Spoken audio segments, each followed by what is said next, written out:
Today, joining us this morning, Shelly Palmer is managing partner with Landmark Ventures. He joins us this morning at Post 9. Good morning to you, Shell. Good morning. First up, James Murdoch making his first public comment since we reported he'd become the next CEO of 21st Century Fox. Speaking at Cannes, Murdoch predicted digital viewers will see less interruptive ads in the future, rather saying you could see more targeted and engaging advertising.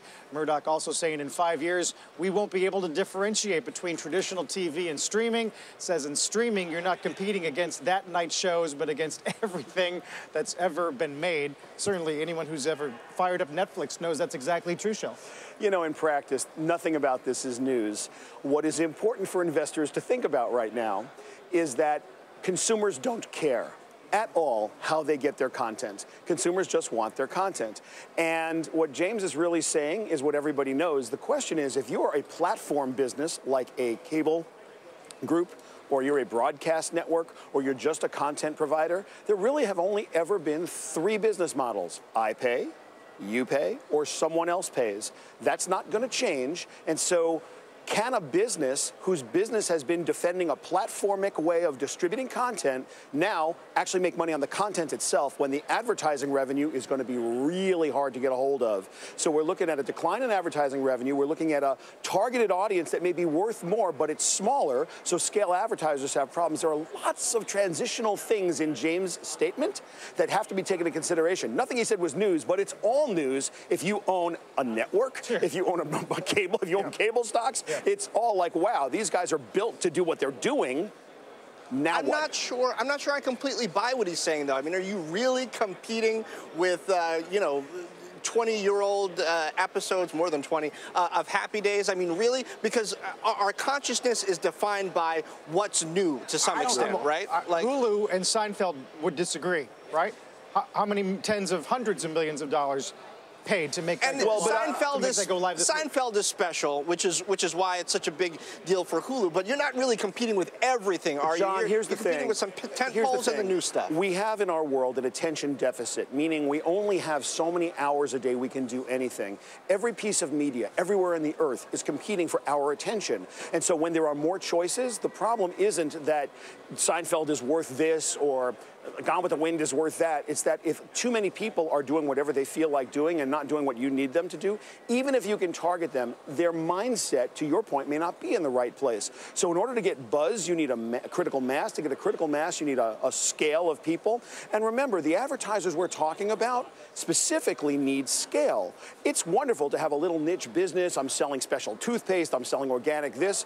You're selling mayonnaise when the target audience is every human being that ever made a salad or made a sandwich. You have a very different set of media problems. The other thing I think we should really talk about that's super important in this case is that all content is not the same. Sports is emergent, news is emergent, and it's disposable and it's perishable. An evergreen episode of Seinfeld can't be talked about in the same vein. You can't. The economics and I guess are totally that's different. Part of what I'm saying is totally that different. If something's new, whether it's news or sports, it's maybe a little different. Yeah, absolutely. Speaking of news, IAC announcing plans to pursue a spin-off and IPO of its Match Group division, which of course includes dating sites Tinder and Match.com. IAC expects Match to issue less than 20% of its common in the IPO, which it expects to finish in Q4. Our David Faber asked IAC's Barry Diller if Tinder cannibalizes other dating sites like Match in an interview last month. Here's what Diller said. In a Match Group, we've got dozens of dating services that go from very narrow niches to extremely broad niches. Match.com is the broadest. OkCupid is very broad.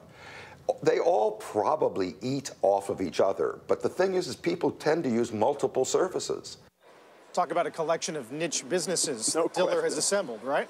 Look, when you think about the future, I like to think about the things that aren't going to change. Everybody wants to get rich, everyone wants to get thin, and everyone wants to find a member of the opposite sex, which the Match Group absolutely provides. Or the same sex, yes. I'm sorry, I take that back. A partner. Yes. I am complete. Wow, am I so last century? It's horrifying. And everybody wants to find someone to hang out with. Yes. So the Match Group provides that service, and the technology, they've been pretty technology agnostic. As Barry was pointing out in the interview, they're from here to there. You can find long-lasting love, you can find something to do tonight, and everything in the middle. So you're kind of bullish on not necessarily their technology or them, you're kind of bullish on the process, which is, I'm looking to find a friend, sure, and they're awesome at that. How significant is it that this whole group is getting spun off? Because there's been all this talk about how much is Tinder specifically worth. When you wrap it up with Match and OkCupid and all the other stuff, it looks a bit different, doesn't it? You know, it's a great point. What's interesting to me is there's a kind of a trend towards grouping together like things, giving them a tech multiple, and spinning them out. Now, IAC is already a tech company, so it's fascinating to me that they're trying to just get a focus. On the other hand, I think it does give them a strategy that's easy to describe to investors. It's easy to describe to customers as well. So this is what we do. This is how we do it. And we can focus on the things that make us great at that. And there are some very specific synergies about going to market, both as looking for advertiser sales and also going to market looking for consumers to latch on. There are some efficiencies in the advertiser spend they're going to go after to actually promote themselves. So I kind of like what they're thinking about. And it's big enough now. Each individual part seems big enough. And I think I've heard Barry say this before in many times. It's like when something gets to a certain size, he likes to set it free. Set it free and let it see if it'll live. Yes. And I mean, that seems to be what's happening here, and it makes sense to me. Yeah, we're going to watch that one. Finally, I want to draw your attention to Paris today. Just some incredible pictures as thousands of French taxi drivers blocked traffic in protests against Uber. Drivers burned tires, they threw stones at police, they blocked access to both of the main airports as well as the train stations. Even Courtney Love got caught up in everything. France officially banned Uber at the start of the year, but drivers say police have not done enough to enforce the ban. Certainly hasn't affected the funding. Some $10 billion in funding and valuations above 50, John. Yeah, the most valuable startup in the world. Interestingly enough, I was watching the traffic in conversation about this morning. Shervin Pishavar, one of the early investors in Uber, is in France right now, talking about the effect on the street. Some French journalists also saying taxi drivers are on strike protesting Uber, so I have to take an Uber.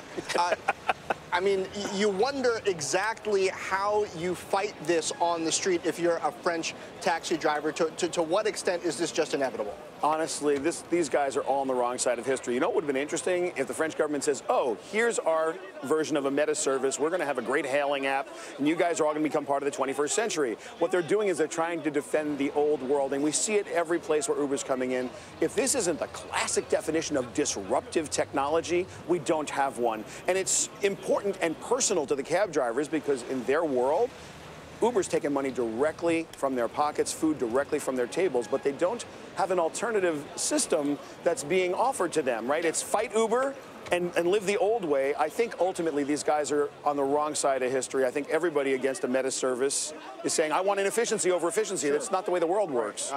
People are looking at some of their new convertible bonds as a clue that maybe they do want to go public. But then our question earlier in the week was, if you're going to go public, why do you need to raise all this money in the first place? What do you think they want to be a part of this or not? It's a really interesting question. They have this insane valuation as startups, it's record breaking. On the other hand, they're going to need a lot of money because the resistance is insane. I'm wondering, and I would ask the question to you guys, are they better off public than they are private? My answer to that would personally be no. What do you guys think? I think there's an argument to be made, and talking to a couple of investors over there, I think they do expect to go public. And once they are public and investors have a stake in it and the financials are just out there, it becomes more mainstream and just accepted as opposed to some, some startup. Yeah, some startup. Some just upstart company that's coming in to disrupt the world. I don't know about the French government running ride-sharing service, though. I was in Spain, in Barcelona, earlier this year, trying to get a taxi, and they have a service, and it was terrible. Yeah. Terrible. There's no question about that. Look, it's not easy to do, and that's what people don't understand. Uber has some algorithms that they've actually worked on very, very hard. They've done quite a bit of, there is some differentiation. There are other services, if you've been on Lyft, if you've been on Get, if you've been on some of the other services around the world, Hail, they're not as good in all kinds of ways. So, like I said, I think the French cab drivers are on the wrong side of history. They're probably not going to win this over time, but they may win some battles. And Uber is going to need some coin to fight it. And some dramatic video, at least. Shelly, thanks for coming in. Always a pleasure, guys. Shelly Palmer of Landmark.